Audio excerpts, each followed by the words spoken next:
triggers a whole series of other initiatives, most of which are not published. The decision directive simply states that what the United States would want to achieve is that Yugoslavia cease to be a market socialist economy and become a free market economy model on the West. As the Soviet system was on its last legs in 1988, Washington wasted no time in sending advisors to Yugoslavia from a non-profit organization with a high-sounding name, the National Endowment for Democracy, or NED.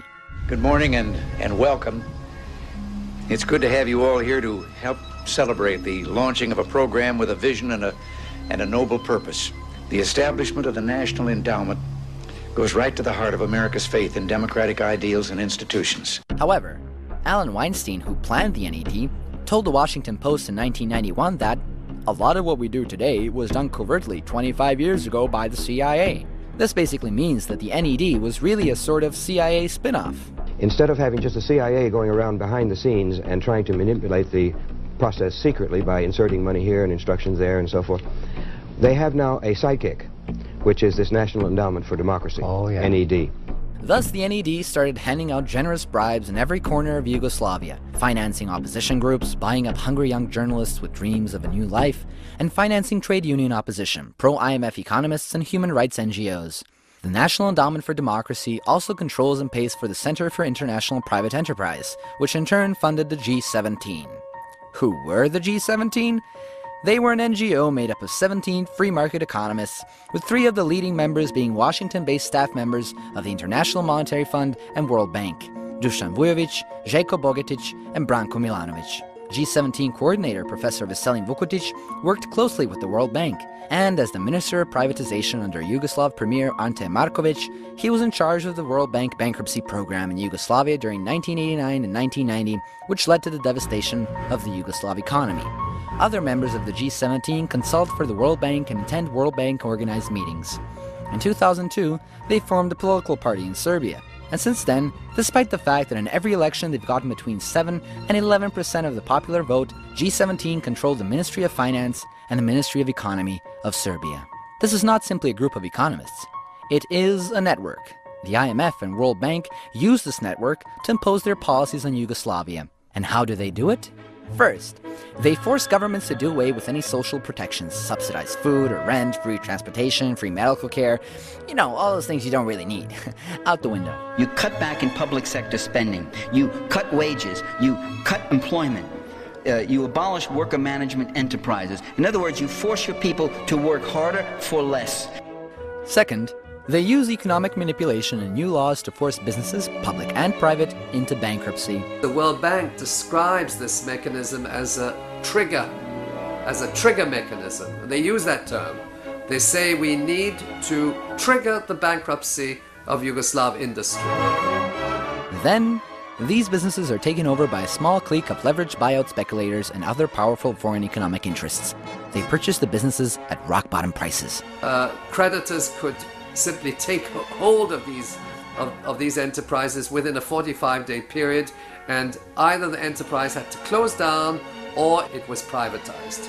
This is called privatization through liquidation. Ja kad ovdje slušam, meni je jako smešno šta vi sve to kažete o Evropskoj uniji, pošto to je slovenski narod, pa i ja slušao 10 godina, ama baš bukvalno iste stvari, kod je to CIA štampala ili neko drugi. I pazite sad.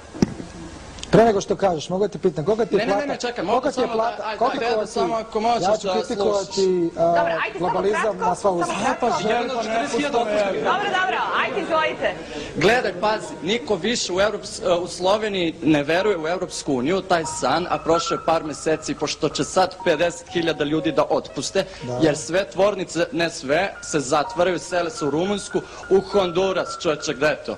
I u Kinu, razumeš? Na sreću dolazi u Srbiju neki.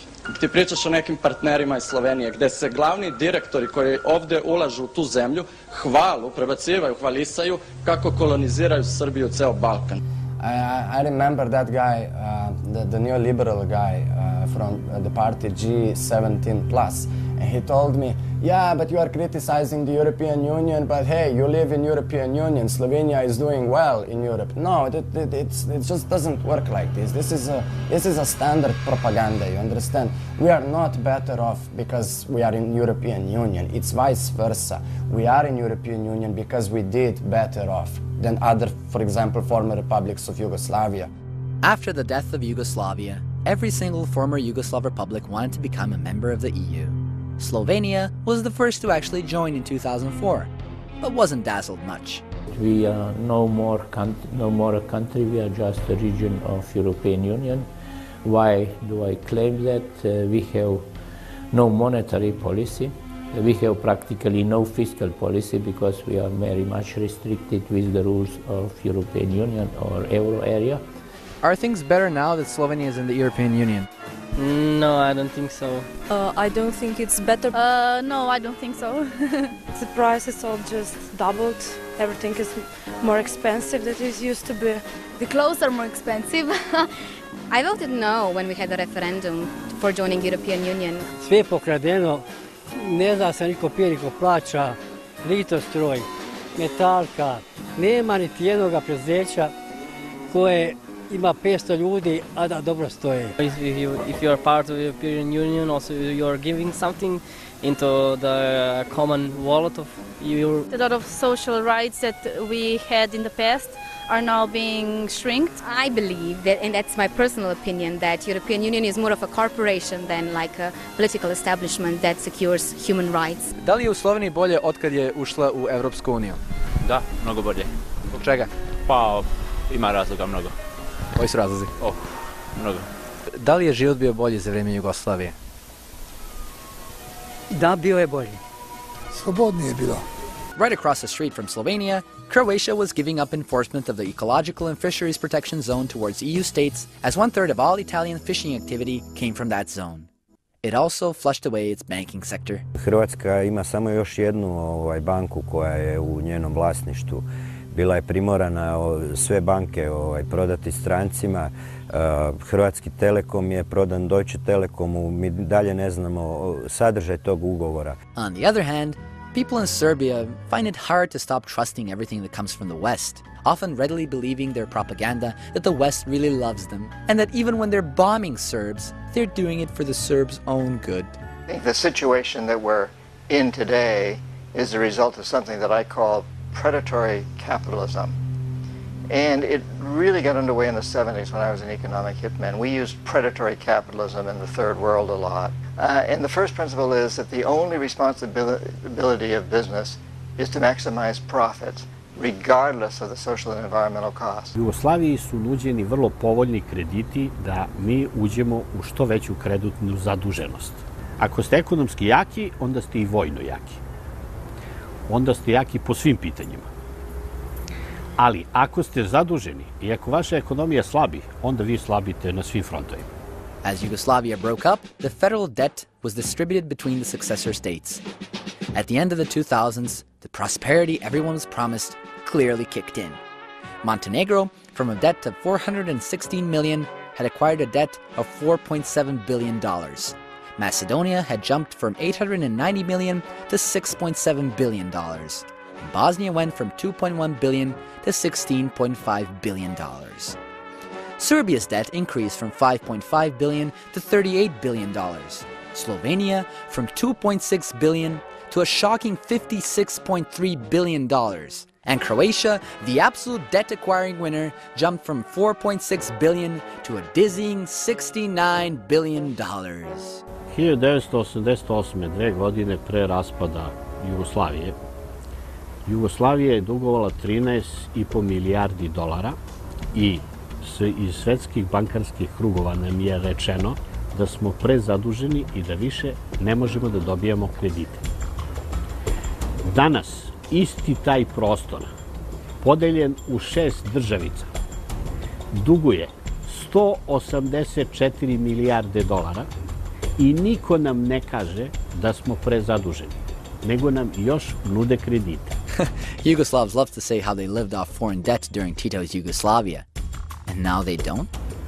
Kako opljačkati jednu takvu zemlju? Ako Ako vi kažete da hoćete da privatizujete nešto u jednoj zemlji gde su svi primali neke male platice i gde nisu mogli da imaju ni $1.000.000, znači niko od građana Jugoslavije nije mogao da kupi ni jednu fabriku u toj zemlji. Znači, te fabrike su mogle da kupi samo stranci. Okay, so they were bought by foreigners. What's so bad about that? Smederevsku železaru, da bi izgradili, uzeli smo kredite od međunarodnih finansijera od $600 miliona. I za $600 miliona smo je izgradili. A prodali smo je američkom US Steelu za $23 miliona. Toliko košta samo zemljište na kome se železara nalazi. Tako je urađeno sa svim kapitalnim objektima u ovoj zemlji. On the other hand, here's one example of how they robbed the reduced Yugoslavia with loans. First, they enforced heavy sanctions. Tada su oni od 1992. zaračunavali redovne kamate, zatezne kamate i takozvane kaznene kamate. I naš dug se od 5,2 milijarde koje je pripadao Srbiji i Crnoj Gori popeo na $13,5 milijardi. 2000. kad je srušen Milošević, postavljen je za potpredsjednika vlade zaduženog za finansije Labus. Miroljub Labus was, by the way, a member of the G17, those so-called pro-IMF experts. Labus je došao i jednim perom potpisao da mi prihvatamo da platimo sve kamate, redovne, zatezne i kaznene za period od 8 godina, od 1992. do 2000.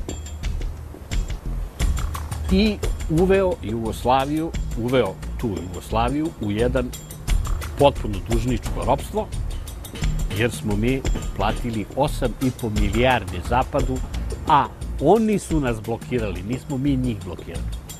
In 2008, Croatia earned $9.3 billion from tourism, which amounts to some 20% of Croatia's overall GDP. And this would have been great had the money actually stayed in Croatia. Sve hotele, najbolje hotele na Jadranskoj obali su kupili nemačke i austrijske kompanije. Of those 9.3 billion, Croatia was left with small waiter salaries, wage taxes, the goods and services tax of 19%, and a handful of euros from restaurants, cafes, and private accommodation, while the profit went to Germany. With the macroeconomic stability at stake in all of the republics, the IMF and World Bank step in to save the day. And how do they do it? Let's say the IMF and World Bank give you a loan of $300 million, to which you have to pay an interest of 5.5 to 7%. But the money doesn't go anywhere. No, it stays in big American or German banks, as well as the Republic's foreign exchange reserves, to which you get 2 to 2.5% interest. Then, those same banks, with essentially the Republic's money, give investment loans to the Republics through different development funds, which again increases their debt that they can repay only with fresh new loans. Thus, the cycle continues. Ne trebaš biti ekonomista, znači ti uzimaš dug da bi vratio novi dug. To je kamata na kamatu, to je eksponencijalna funkcija, to je banalna stvar. What does this mean to the people? Well, if we divide up every country's debt by its population, this is how much every citizen would have to pay. Yet many people still think that foreign factors want to help them. Želi su uništiti, i to se uspješno, nažalost, radi, dosta dobro, vjera u vlastite mogućnosti, vlastite sposobnosti. Kaže, nije to samo za Hrvatsku, to se svugdje, po istom principu svugdje radi. Kao, ne možemo sami, moramo pomoć ovoga, pomoć onoga, kao neko će nam pomoći, pogotovo da će nam pomoći te svjetske banke ili takve strukture. A to je jedna obmana, jedna laž, znači iz te laži treba izići van. Foreign banks used the desperate state of the Yugoslav population for their own gains, sometimes by criminal means. Hypo Alpe Adria banka, to je austrijska banka koja je prala prljavi novac sa Balkana, kupujući nekretnine po Hrvatskoj, pa je onda ta banka bila prodana njemačkoj Bayerische Landesbank, koja je na kraju bankrotirala i sad njemački porezni obveznici moraju platiti 3 milijarde eura za sanaciju te banke. The dire situation was made worse by the world financial crisis, so Croatia looked at what else the country had a lot of that it could sell. That's right, islands. In 2009, Britain's independent newspaper announced that Croatia wants to sell the Brijuni Islands, which is also a national park, and located on it, Tito's luxurious former residence. Brijuni su vrlo atraktivni i u tom smislu su izabrani da budu da je jedan špic kojim se želi probiti, znači taj psihološki barijera u narodu da se odrekne svog teritorija i doslovce, i svojeg najljepšeg dijela teritorija, ili jednog od najljepših.